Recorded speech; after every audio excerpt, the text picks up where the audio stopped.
नमस्कार, मी अंकुश बर्डे ज्ञाना शेतीमध्ये आपलं सर स्वागत करत आहे।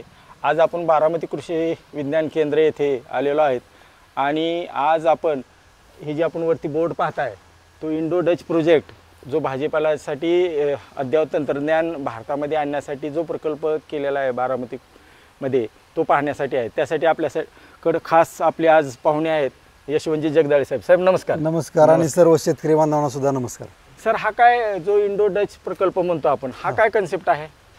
हा आपण ज्यावेळेस आदरणीय शरदचंद्र पवार साहेब 2012 मध्ये नेदरलँडला भेट देण्यासाठी गेले होते आणि त्यांचा भेट देण्याचा उद्देश होता की जे काही परदेशामध्ये तंत्रज्ञान आहे ते आपल्या महाराष्ट्रातल्या किंवा भारतातल्या शेतकऱ्याला कशा पद्धतीने उपयोगी पडेल हा उद्देश होता। मग त्यामध्ये त्यांनी माती विना शेती बघितली की आता साहेबांना सुद्धा पूर्ण माहिती आहे की बा शेतकरी बांधव किती रासायनिक खताचा उपयोग करतायत, आपल्या जमिनीचा सेंद्रिय कर्ब कमी आणि येणाऱ्या काळामध्ये जर उत्पादन निघालं नाही जमिनीतून आपल्या एवढ्या जनतेला धान्य कुठलं किंवा भाजीपाला कसा पुरवायचा। त्यामुळे मग त्यांनी ते तंत्रज्ञान हित आपण ह्या प्रोजेक्टमध्ये 2014 मध्ये आपला भारत सरकार आणि नेदरलँड सरकारमध्ये MOU झाला, करार झाला। मग हे तंत्रज्ञान हस्तांतरण करायला सुरुवात झाली। बरोबर। आणि मग 2015 मध्ये माननीय भारताचे पंतप्रधान नरेंद्रजी मोदी साहेब यांच्या हस्ते या प्रकल्पाचं भूमिपूजन झालं। वा बरं माननीय पंतप्रधानांच्या हस्ते भूमिपूजन झालेलं। आणि 2017 मध्ये ऍक्च्युअली आपण हे शेतकरी बांधवांना वेगवेगळे तंत्रज्ञान दाखवायला शिकवायला सुरुवात केली। बरं, आता हा जो इंडो डच प्रकल्प आहे याच्यामध्ये काय काय कंपोनंट म्हणजे काय काय बाबी कव्हर केलेले आहेत?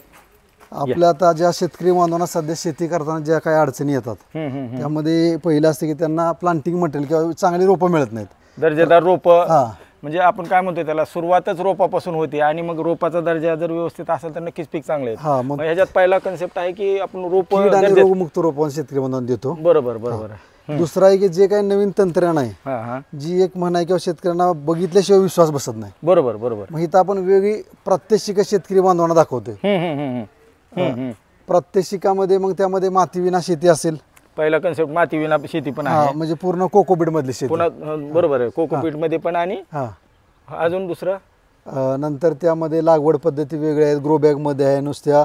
आता हे ग्रो बॅग आहे मला वाटतं। आता आपण ही तुम्ही जे बघताय ते ओपन टॉप ग्रो बॅग आहे। एका झाडामध्ये एका बॅग मध्ये एकच रोप ठेवतो। दुसऱ्या पद्धतीमध्ये एक अशी पूर्ण लांबडी ग्रो बॅग असते 1 मीटरची, एकामध्ये 3 असते। आपल्या पलीकडच्या पॉलिहाऊस मध्ये आहे तिकडे। ते आम्हाला जसे आम्हाला अनुभव आले तसे आम्ही त्यामध्ये बदल करत गेलो की जे काही खर्च व्हायचा किंवा जे काही आउटपुट यायचे ते आम्ही हितच काढतो, म्हणजे शेतकऱ्यांना देताना तंत्रज्ञान हस्तांतरण करताना त्यांचा नुकसान व्हायला नको।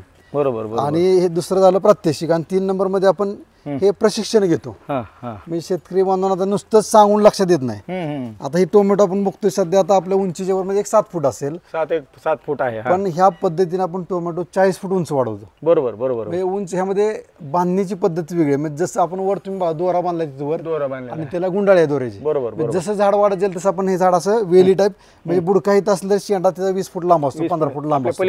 म्हणजे शेतकऱ्यांचं कन्फ्युजन काय होतं की 40 फूट उंच पॉलिहाऊस पाहिजे, तसं नाही पाहिजे। तर अशा पद्धतीने आपण आडवही त्याला वाढवू शकतो, त्याला उंचच न्यायला पाहिजे, वेली टाईप। मग हे आपलं प्रात्यक्षिक झालं। तिसरं ट्रेनिंग देतो आपण, प्रशिक्षण पण देतो शेतकऱ्याला। आणि तिसरं जे आता जे दुर्लक्षित थोडासा भाग आहे की काढणी पश्चात व्यवस्थापन। काढणी पश्चात व्यवस्थापन मध्ये आपण मग त्याची काढणी कशी, ग्रेडिंग, पॅकिंग, निर्यातीपर्यंत आपण त्यांना गायडन्स करतो। आता हे सध्या आपलं एक रोप वाटिकेसाठी आपण रूट स्टॉक केलेलं आपण तयार, म्हणजे आपण भाजीपाल्यामध्ये कलमी तंत्रज्ञान म्हणजे तुकाराम महाराज म्हणून गेले की शुद्ध बीजापोटी फळे रसाळ गोमटी। बरोबर। मग आपल्या ती रोपच किंवा बियाणं शुद्ध असेल तर आपलं उत्पादन मिळणार आहे। बरोबर। आता हे तुम्ही जे सर्व बघताय हे आपण गावठी वांग आहे, म्हणजे हाय कुठलेही बघा त्यातले काढले असेल हे बघा हे गावठी वाण आहे। म्हणजे आपण सुरुवातीला यांनी जे आपल्याकडे पारंपरिक गावठी वाण आहेत त्याचे बियाणं गोळा करून जंगली थोडक्यात त्याचा रूट स्टॉक किंवा खालचा भाग करायचा आणि मग इथून पुढे तुम्ही कलम करणार आणि आपल्याला हायब्रिड जे वाण शेतकऱ्याची मागणी आहे त्याप्रमाणे। म्हणजे हे खाली गावठी जंगली आपण असतो ते आपण ह्याचं 4 वर्षाच्यावर काम केलंय। बरोबर। हा वाण नक्की कोणत्या रोगाला चालणार, बरेचसे बुरशीजन्य रोग असतात, सूत्रकृमी आहे, कशाला चालणार, जिथं चुनखडी जास्त आहे त्या ठिकाणी जमिनीच्या प्रकारानुसार आपल्याकडे रूट स्टॉक आहे। तर मग शेतकऱ्याच्या मागणीनुसार मग त्यांना जे काही वर हायब्रिड व्हरायटी पाहिजे तर खाली गावठी किंवा जंगली वाणाची मुळं असतात आणि वर हायब्रिड ग्राफ्ट करतो। आणि हे जे रिझल्ट किंवा हे आपण कसं करतो हे प्रक्रिया बघूया, नंतर फायदे बघूयात. चालेल. आपण आता ॲक्च्युली रोपं कशी तयार करायला म्हणजे ते कलमीकरण कसं करतायत ते बघूया.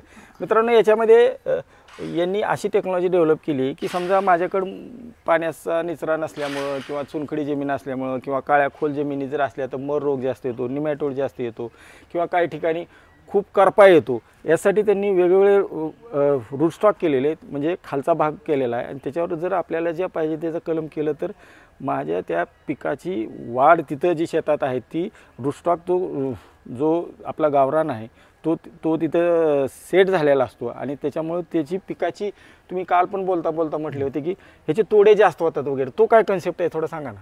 आपण समजा रूट स्टॉक वापरला किंवा रेग्युलर जर कलम केलं, रेग्युलर रोप म्हणजे वापरलं, आता समजा उदाहरणार्थ वांग्याचंच घेऊया आपण. हां.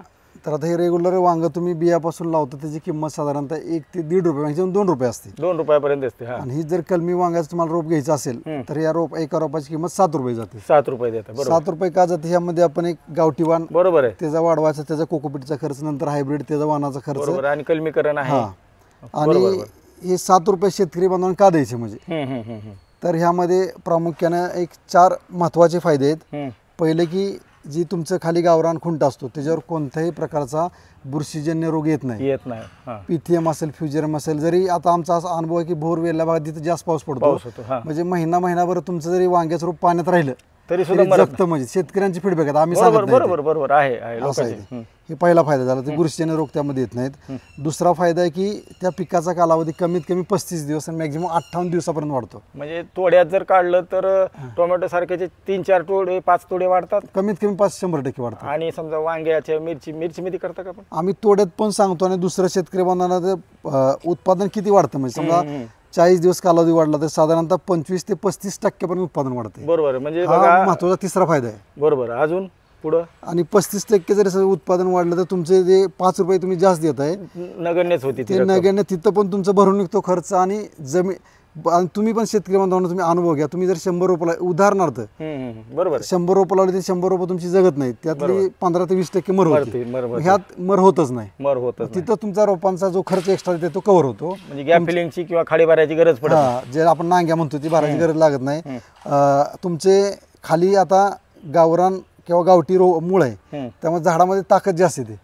त्यामुळे रस शोषक किडीला पण ते लगेच बळी पडत नाही. आणि ते खूप खाली गेल्यामुळे सुद्धा ते खालच्या स्तरावरचे अन्नद्रव्य सुद्धा घेऊ शकत आणि चौथा महत्वाचा फायदा म्हणजे कमी खत पडलं तरी ह्या झाडाची ग्रोथ चांगली होते. अपटेक जास्त खत घेण्याची ताकद त्याची नैसर्गिक ताकद जास्त आहे आपल्याकडचा वाण असल्यामुळे. हे 4 फायदे असल्यामुळे आपण हे शेतकरी बांधवांना देतो. आमच्याकडे आता वेटिंग आहे म्हणजे आता आम्ही लगेच रोपं देऊ शकत नाही, 2 महिन्यानंतर त्याला मिळणार. म्हणजे आज जर माझ्या शेतकऱ्यांनी बुकिंग केली, मित्रांनो आपण याच्यामध्ये डिटेल कुठं संपर्क करायचा, काय करायचं हे डिटेल देतोय. ज्या लोकांना आणखीन आपण कलमीकरण कसं वगैरे करतोय ते पाहू.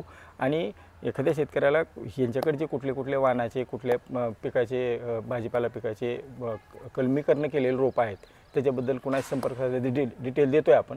आता आपण कलमीकरण तिथं जाऊ. ओके. आता आपण जिथं प्रत्यक्षात ग्राफ्टिंग होतं किंवा कलमीकरण होतं तिथं आलेलं आहे. सर जरा आपल्या प्रेक्षकाला ग्राफ्टिंग कसं होतंय जरा दाखवा. मावशी चालते. आता आपण बघितलं की ग्राफ्टिंग तंत्रज्ञान जे भाजीपाल्यामध्ये कलम करतो त्याचे भरपूर फायदे आहेत, पण ते नक्की कसं करायचं. तर आता सुरुवातीला तुम्ही एक गावठी वाण घ्या. गावठी वाण आता ह्यांनी गावठी वाण घेतलं. 1 मिनिट थोडंसं त्यांना दिसलं कॅमेरामध्ये थोडंसं. आता आपण ते साईडची फुटी काढतोय, आता परत त्या फुटी येतात आणि मग तिरकस काप घेतो. त्याने तिरकस काप घेतला. 1 मिनिट हातात मध्ये असं. आता गावठी रुस्टव झाला, ह्याच्यावर आपण तिरकस काप घेतला. सरळ काप घेतला तर त्याचा छेद ओपन जास्त होत नाही आणि जुळून यायला वेळ लागतो. तिरकस काप घेतला की ते एरिया वाढतो त्याचा आणि लवकर जुळून येतं. आता दुसरा एक आपल्याला एक क्लिप लावतोय बघा. आता हे त्यांनी आता ही सिलिकॉनची क्लिप आहे, म्हणजे क्लिप दिसते आपल्याला, हे दिसतं का असं प्लास्टिकची क्लिप. ही कशासाठी लावतो ते आपण फळ पिकामध्ये कसं करतो की आपण प्लास्टिकची पट्टी लावतो, रोप मोठं असतं. ह्यामध्ये मग अशी क्लिप लावली बघा. नंतर आता ते हायब्रिड घेतलंय त्यांनी, म्हणजे तुम्हाला जो वाणचं उत्पादन घ्यायचं त्याचा शेंडा त्याच्यावर ग्राफ्ट करायचा. तिरकस घ्यायचा आणि ते शेंडा बघा त्यामध्ये त्यांनी इन्सर्ट केला, मग त्यात घातला आणि असं. तर मित्रांनो बघा आता सरांनी म्हणजे मावशीचा तर ताईचा किती हात बसलेला आहे. खालून पहिल्यांदा रूट स्टॉक घेतात, खालची पानं काढतात, कारण खालची पानं जर ठेवली तर तेच रूट स्टॉक आपल्याला शेतात फुटल. आणि मग वरचं त्याला तिरकस काप द्यायचा. आणि आपल्याला जे शेतात वाण वापरायचं आहे, कुठल्या पावसाळ्या हंगामध्ये कुठला, हिवाळ्यात कुठला आणि उन्हाळ्यातला, ते रोप ही आहे त्याला वरती काप द्यायचा आणि मग त्याला ही सिलिकॉनची जी क्लिप लावायची आणि मग ठेवायचं. सर हे आता असं ठेवल्यानंतर किती दिवसांनी हे तयार होतं रोप? आता आपण पुढचा टप्पा बघू. हे तयार केलं की आपण पुढे काय करतो, आपण पुढे या माझ्याबरोबर तुम्ही. हे आपण ग्राफ्टिंग केलं. आता ग्राफ्टिंग नंतर आपल्याला हिलिंग चेंबरमध्ये ठेवायला लागतं. बरं. हे हिलिंग चेंबर तुम्हाला इथे दिसते बघा, हे चेंबर ह्यामध्ये आपण ठेवतो असं आतमध्ये, कारण ते त्याला जास्त सूर्यप्रकाश मिळाला नाही पाहिजे आणि आर्द्रता वाढली पाहिजे. मग ह्यामध्ये ठेवल्यानंतर एक 6 ते 7 दिवसानंतर वातावरणानुसार हा जोड जुळून येतो. हे आज पहिलाच ट्रे आपण सकाळी लवकर आता बघू करतो. आपण आता हे काय केलंय, आता जुळलंय का बघू. आता हे तुम्ही आता मगाशी आपण क्लिप लावली आणि आता हे बघा, हे आता पहिला स्ट्रेन आहे. हे जुळून नाही आला अजून नाही आता नाही. आज हे आता ह्याला 2 दिवस झाले. मी तेच सांगतोय. अजून पुढे बघू आपण. या कुठं हे मला वाटतं जुनं असेल. आता बघू आपण. काढी ताडे हे बघा, आता इथे क्लिप लावली. आता बघू आपण जुळलंय का नाही ते. बघा इथे तुम्ही नीट बघा, इथं आपली खाच नाही नाही जुळला अजून ते. थांबा आपण बसू ते वाया नको जायला. बसेल ते. तुम्ही बसून दाखवा, त्यांना मला लक्षात कसं बसवायचं ते. मी बघतो आधी. हा तिरपा काप असा बरोबर बसवायचा आणि मग त्याला क्लिप लावायची. ते महिला मंडळच करू जाणं इतकं सोपं नाही ते. ठीक आहे, आपण महिला मंडळाकडून बसू. आता हे बसलेलं पक्का आहे. आता हे बघा, हे आता टोमॅटोचं ग्राफ्टिंग आहे. म्हणजे आपण इथं या नर्सरीमध्ये शेतकऱ्यांच्या मागणीनुसार आणि ज्या पिकाला जमिनीतून जास्त अडचणी येतात, बरोबर, मग त्यामध्ये 1 नंबर आपण टोमॅटो, दुसरं वांग, तिसरं साधी मिरची, चौथं ढोबळी मिरची, कलिंगड, खरबूज, हे 6 ते 7 पिकाचे आपण रोपं तयार करू. आता ही बघा तुम्ही आता क्लिप लावली होती, ही आता क्लिप काढली की बघा तुम्ही आता हे जुळलेलं आहे सगळं. म्हणजे माझ्यामध्ये असं वडलं तरी निघणार नाही. ते मगाचे 2 दिवस झाले होते. म्हणजे कमीत कमी 5 ते 7 दिवसानंतर असं हे जुळून येतं असं बघा. म्हणजे मित्रांनो बघा, 7-8 रुपये जरी खर्च येत असेल तसं तर आपलं कृषी विज्ञान केंद्र हे नफा आणि तोटा ह्याच्यावरच करते. आणि 7-8 रुपयाचं जरी रोप असेल तर अजिबात महाग. आणि ते जे सरांनी जे मगाशी 5-6 फायदे सांगितले ते नक्कीच फायदेशीर आहेत. बरं, आता ही जर शेतकऱ्याला अशी तुम्ही जे सांगितले 6-7 प्रकारचे, तर मग कलम रोपं घ्यायची त्याला घ्यायची तर कसं काय काय करावं लागेल, त्याला काय पद्धतीनं आपल्याशी संपर्क करता येईल? आपल्या आता भाजीपाला गुणवत्ता केंद्रामध्ये श्री विजय मध्य म्हणून आहेत, ते भाजीपाला रोपवाटिकेचे प्रमुख आहेत. बरोबर. त्यांचा सुद्धा नंबर आहे 9766 978237. मी तो डिस्क्रिप्शन त्यांचं सरांचं नाव काय तुम्हाला वाटलं भाजीपाल्या संदर्भात काय अडचण जरी असेल किंवा कीड रोग किंवा तुम्हाला कुठं रोपं कलम कुठला वाण वापरायचा, त्यांचं खूप ते विशेषज्ञ म्हणून इथं काम करतात. म्हणजे सब्जेक्ट मॅटर स्पेशलिस्ट आहेत. ह्या प्रकल्पाचे ते प्रमुख आहेत. हे सगळा भाजीपालाचा इंडोडचचा प्रोजेक्ट आहे तो सरांच्या यशवंत जगदाळे साहेबांच्या मार्गदर्शनाखाली चालतो. आणि ते आपल्याला सविस्तर तांत्रिक इथं ट्रेनिंग घेतात, मार्गदर्शन पण करतात. आणि तुम्हाला रोपा कलमाची जर गरज असेल तर ते मदने साहेब जे आहेत त्यांचं आपण पूर्ण नाव आणि मोबाईल नंबर खाली डिस्क्रिप्शन देतो.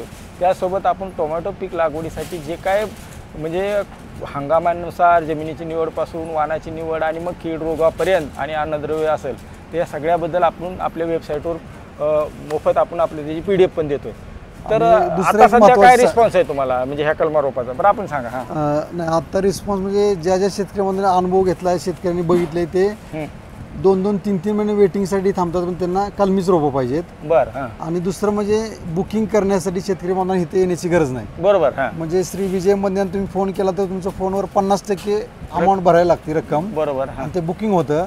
आणि जे आपण पोहोचवण्यासाठी आपण जे काही रेग्युलर भाडं असतं गाडीला, किलोमीटर ट्रान्सपोर्ट, ते द्यायचं. आम्ही मग शेतकरी बांधवांना पूर्ण महाराष्ट्रात कुठेही आम्ही आता सध्या ह्याची कॅपॅसिटी किती आहे वर्षाला एक अंदाजे मागच्या वर्षीचा सरासरी काढलं तर? प्रत्येक वर्षी आता ह्या वर्षी आमचं बुकिंग 12 लाखाच्या वर गेले. गेल्या वर्षी एक 6 लाख होतं, पण 6 लाख रोप ज्या शेतकऱ्यांना शेतावर लागली प्रत्येकाने बैल मग त्यांची सुद्धा क्षेत्र वाढलं आणि त्यांचे शेजारी म्हणजे. आता ही रोप नक्की कुठं जातात महाराष्ट्रात? म्हणजे सध्या जास्त करून नाशिक भागामध्ये विलचा प्रॉब्लेम जास्त येतो टोमॅटोचा. आता पावसाळा जास्त झाला तर बरोबर नाशिक भागामध्ये थोडंसं, पुणे जिल्ह्यामध्ये जातो, सातारामध्ये आहे थोडंसं, आणि सोलापूर जिल्ह्यामध्ये, असं आसपासच्या जिल्ह्यामध्ये पण जास्त करून सध्या नाशिक जिल्ह्यामध्ये जातं. आणखीन काय आपल्याला ऍड करायचं? नाही, शेतकरी बांधवांना अजून सुद्धा व्यवस्थित माहिती पाहिजे. कुणाला आता रोपवाटिका धारक सुद्धा असतील बघण्यासाठी, रोपवाटिका धारकांना वाटली की आपण ह्याचं प्रशिक्षण घ्यावं तर आपण हे लवकरात इथं कृषी विज्ञान केंद्र बारामतीमध्ये रोपवाटिकेचं असेल किंवा तुम्हाला जे कोणतेही नवीन तंत्रज्ञानाचं प्रशिक्षण पाहिजे असेल तर तुम्ही कृषी विज्ञान केंद्र बारामतीशी संपर्क साधा. आम्ही त्या पद्धतीनं प्रशिक्षण आपण आयोजित करू शकतो. धन्यवाद. मित्रांनो, कृषी विज्ञान केंद्र बारामती हे आपल्या महाराष्ट्रातलंच नाही तर भारतातलं नंबर 1 कृषी विज्ञान केंद्र आहे. खूप मोठा वारसा आणि खूप मोठ्या माणसाचं मार्गदर्शनाखाली हे सगळं काम चालतं आहे. मी त्याबद्दल तुम्हाला वेगळं सांगायची गरज नाही. आणि भारतामध्ये पहिल्यांदा काय तंत्रज्ञान येत असेल तर आमच्या कृषी विज्ञान केंद्र बारामतीमध्ये येतं आणि इथली सगळी मंडळी आपल्याला इतकं सहकार्य करतात की तुम्हाला पुन्हा वारंवार यावं वाटतं. मग त्यांचं प्रदर्शन असेल किंवा आपलं कृषक ॲप आहे त्याच्यामध्ये सुद्धा त्यांनी सगळ्या बऱ्याच गोष्टी दिलेल्या आहेत. तर ह्या सगळ्याचा आपला कृषी विज्ञान केंद्र असेल किंवा महाराष्ट्र शासनाचा एकच उद्देश आहे की तंत्रशुद्ध माहिती शेतकऱ्यापर्यंत पोहोचावी आणि शेतकऱ्याची शेती फायद्याची व्हावी आणि खाणाऱ्यासाठी आरोग्यदायी व्हावी. धन्यवाद.